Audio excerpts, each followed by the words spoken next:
So there's lots to talk about. People who would like us to use buses more are Greenpeace.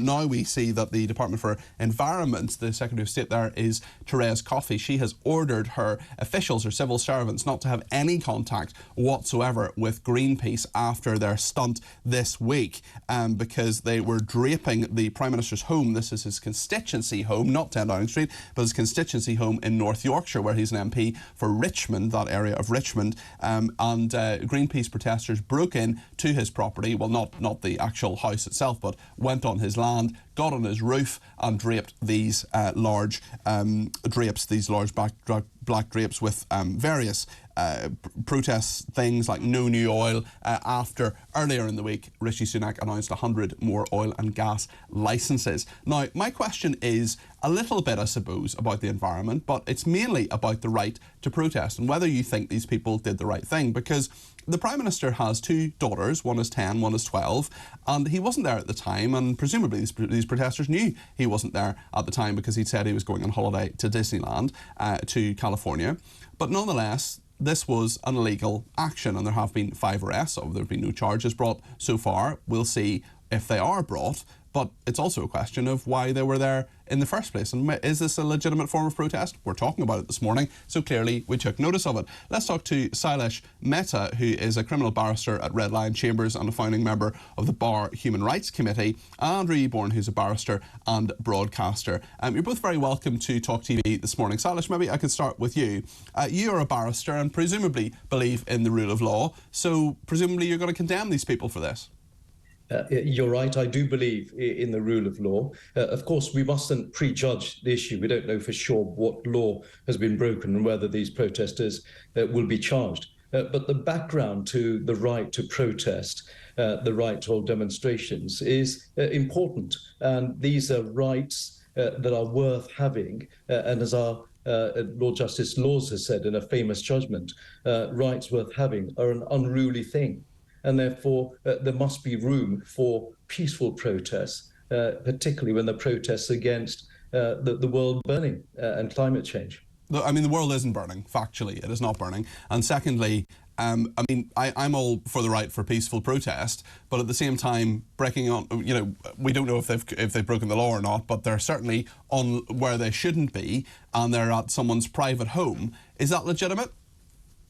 Certainly the history of protest suggests that every single movement in our rights has been because of so-called illegitimate protests. The abolition of slavery, the suffragette movement, all of those sorts of protests, the independence of India, all of those protests were deemed to be unlawful. But those protests, mainly peaceful, were carried out. And there was a change in the laws, in the way that we were governed. And so not every single protest should be judged in that way. Andrew Eborn, what do you make of this? Well, I think it's a real shame, and I'll tell you why. Is because Greenpeace was sat at a table, jaw, not war. And you had to turn around, and whilst all the points are absolutely right about a fundamental right to protest, that has to be within the law. And there's been cross-party condemnation. Oliver Dowden said we're sick of these stupid stunts. Even Labour's Yvette Cooper said it was disgraceful. And indeed, it has to be disgraceful. If you imagine what would have happened, for example, if somebody went into Joe Biden's house in the States, if they could even get close to it. Well, they wouldn't have been arrested, Andrew. They'd have been shot. Well, and that's the point, isn't it? So you turn on, and just on that point, you turn on, I mean, it's quite interesting. There was a great cartoon in the Standard about, this is the whole issue about Just Start Oil. There's Rishi Sunak saying on that sort of basis, we understand Greenpeace can do a lot of good. My question on this is, firstly, how effective it is. Because if you alienate everybody who would otherwise be supportive of your cause, that's not good, is it? Well, I just think as well, we're in an era where MPs, for example, need to think a lot about their safety. I know that one was saying this week, are we going to have a police officer in front of the front door of every MP, which would be, I think, probably a waste of resources. But at the same time, David Amess was stabbed, Joe Cox was murdered, and the Prime Minister lives in Downing Street. He's in one of the most secure streets, if not the most secure street in the world. But Sailesh, you think it's legitimate for people to go on his private land, to go to his private residence and do this, do you? I'm not defending unlawful actions. What I am saying is, if this debate was being had 100 years ago, I wonder if both of you would be saying the same things about the rights of women to have a vote.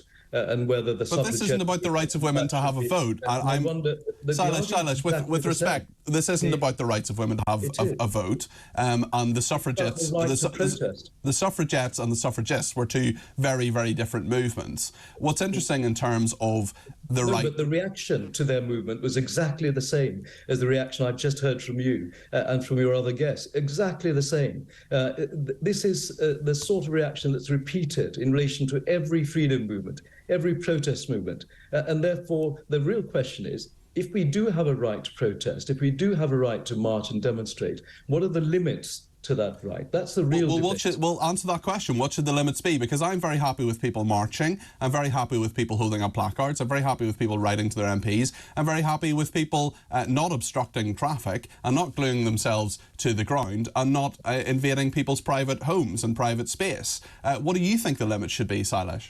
My view is that the limit should be exactly where Lord Justice Laws said it should be, that our rights, our worthy rights, are unruly things, and therefore sometimes the exercise of those worthy rights can be unruly. And then, of course, it's a matter of discretion for the police and from the Crown Prosecution Service to decide whether to follow that up with a prosecution and a conviction. So, whilst you say, with respect though, whilst you say they may be unruly and Lord Justice Laws was a brilliant mind and you work on that sort of context, you would never advocate, surely, that people should break the law? No, I wouldn't. Okay. I'm a practicing barrister, and even when we founded the Bar Human Rights Committee, we didn't advocate the breaking of the law. Of course, the rule of law matters. What I do advocate, though, is sensible debate that's not so extreme as the sort that we're seeing in response to a peaceful demonstration, which is what we've seen in reaction to people that genuinely believe, and are in the majority in the world, who believe that we are warming our climate in a way that we should not be doing. But Sailesh, that is an argument that I have a lot of problems with, but let's not get into that just at this exact moment. My point is, had the Prime Minister's children, for example, been in that house and seen these people climbing up ladders, blocking out the light, it would have been extremely scary for them. You're talking about girls who are 10 and 12 years old. That didn't happen. They checked that the house, that the family was away. Does that make it all right then? No. What I'm saying is what you're suggesting didn't happen. So let's not take the situation, make it an extreme. Let's just look at the situation. It was an unoccupied house. They made sure it wasn't occupied, and it was a peaceful demonstration. They didn't resist the arrest that came after it. Now it's a decision for the police and then the CPS. Absolutely, and the police and the CPS will undoubtedly look at it. But we agree on one thing, is that you should never break the law. That's the first point. The second point, then, is how effective do you think this is? They already had a seat at the table, and the report in the Times today said now they're going to be basically blacklisted. That's right. So, well, it's Therese, you're absolutely right, Andrew, because Therese Coffey, the Secretary of State for the Environment, has instructed her department to cease all contact. So we've had a week where Just Stop Oil has not stopped oil at all. In fact, there's going to be a lot more oil. And Greenpeace, who was having a dialogue, having a reasonable conversation, influencing government, now has that seat at the table taken away, Andrew. Yes, absolutely. And it has to be. We shine more light and less heat, every pun intended, on this particular topic. But if you leave the table because you're effectively blocked from doing it, that's not effective, is it? I think you'll find that they left the table, Andrew, when Rishi Sunak announced that he was going to allow far more contracts for the oil companies to make money. That's when they left the table. They formed a view, rightly or wrongly, that it's not just about oil companies making money, though. It's about energy security, Sailesh. No, it's not. The oil that will be produced will not help us in our energy needs. It will simply be produced to sell. We already sell a lot of our oil. We're not actually solving our energy problems. The whole point of this is to make more money. Andrew, final word to you. Again, with respect, as I say, we agree that the law should not be broken. We covered that at the very beginning. Do you think it's helpful? And I'm sure Greenpeace don't want this. Do you think it's helpful for them to be blacklisted? Yes. When Mahatma Gandhi was asked this, when he was being charged with sedition, and he was told, is it really helpful to have a salt march? He said yes, and in fact, that's what led to the independence of India. Greenpeace are not Gandhi, let's face it.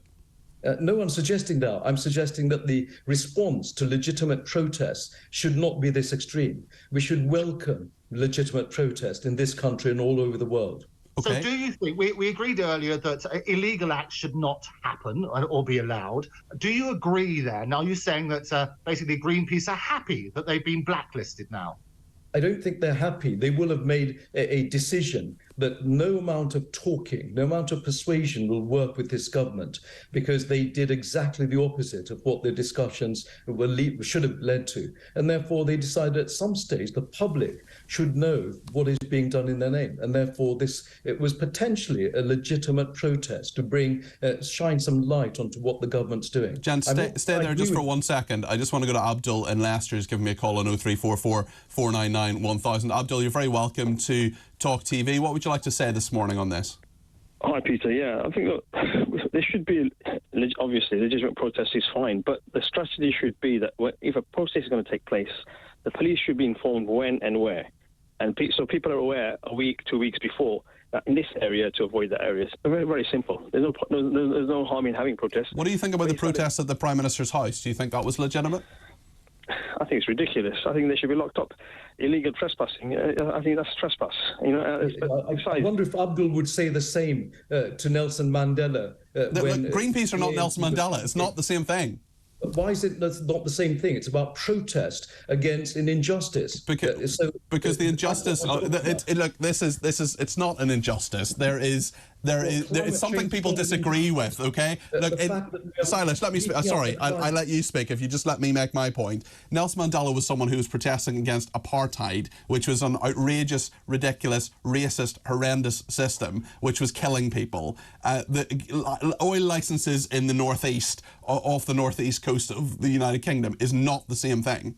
This is adding to the destruction of our planet. We only have about 20 to 100 years left. I mean, we hear this all the time, Sailesh. We hear this all the time. With Greta Thunberg told us we have 5 years. Prince Charles said previously with 5 years. I know you're a planet warming denier, but I'm not denying that. I'm not denying. First of all, that kind of language is ludicrous and unfair. And no denier. There are echoes of other types of denial. And secondly, Sailesh, if you just let me speak for a second, I'll let you speak if that's okay. In terms of, I am not denying that the climate is warming up. It absolutely is. I'm not denying that there are problems with climate change. I think the issues in terms of how to tackle them, that's different. And simply by questioning this policy doesn't necessarily mean you're a denier, as you unfairly put it. No, but what I'm suggesting is that those that are deniers are denying the right of the rest of the world to be able to exist. Now, this is a bigger thing than the protests in India, than the ANC and Nelson Mandela. It's a bigger thing. It's a bigger thing than that, really. Well, this is about the survival of humanity. I think most people would agree. Sailesh, I just think you're talking absolute nonsense. You really think that the planet is not warming and that might... I didn't say that. I didn't say that for a second, but I don't think it's about the survival of humanity. Well, if you agree with that, then you can surely agree that the protests, whether they're right or wrong, are about stopping us from destroying the planet. I think there are different ways to make the point. Sailesh, hold on a second. I just want to bring Andrew in because he's been waiting patiently.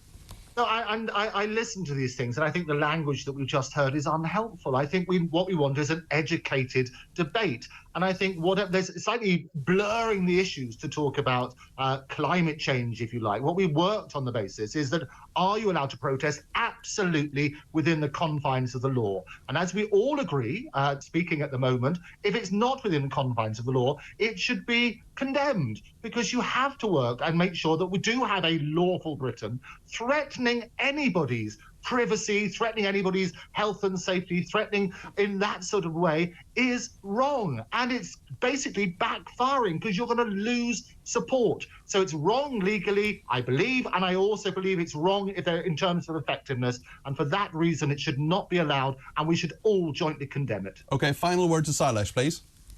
All protest movements have to protest in a way that's public, and therefore occasionally they risk breaching the law. If we always stop these protests, then there would be no progress on liberty at all.